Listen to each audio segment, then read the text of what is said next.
Astros had Towels Hill. Now the Kincaid School has Kel's Hill. But rather than being just a stadium anomaly, this hill has a story of courage behind it. On the surface, Kel's Hill is just a small berm overlooking the new tennis complex at the Kincaid School, but it represents so much more. I'm going to remember this day forever. It's a salute by the Kincaid School family to one of their own, Kel Mabatah. After starring on the Kincaid and TCU tennis teams, Kel played 1 year professionally before going to work for his father's company.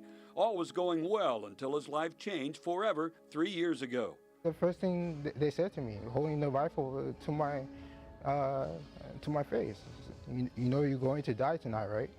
He was brutally attacked by 3 armed gunmen while in Nigeria tending to his father's business. Kel was nearly beaten to death as his attackers fractured his skull, knocked his teeth out, and stabbed him. They left him for dead. If God wanted him gone, he would have been. And so I thank God for keeping him alive. I would say it took me like 6 months to a year to start speaking to a point where you can understand what I was saying.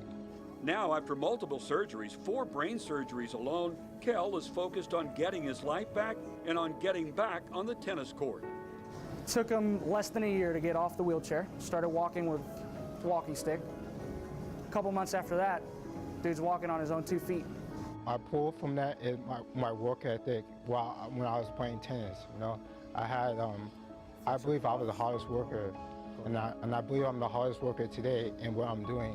So when I first started working with Kel, he was still in a wheelchair, and ever since then he just set up one goal after the next.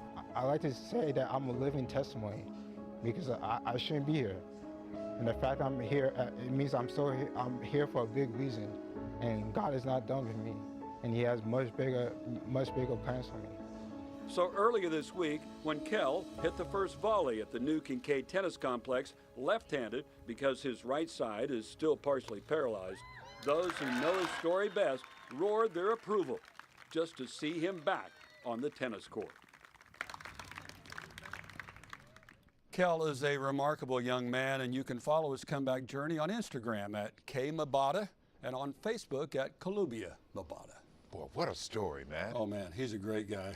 Oh, my. 4 brain surgeries. Multiple surgeries, several other surgeries, 5 I know on his face and shoulders, and it's just... And yet, here he is standing. Here he is. Even on the tennis court. Yeah. Here he is. Fantastic. Thank you for sharing that. Still battling.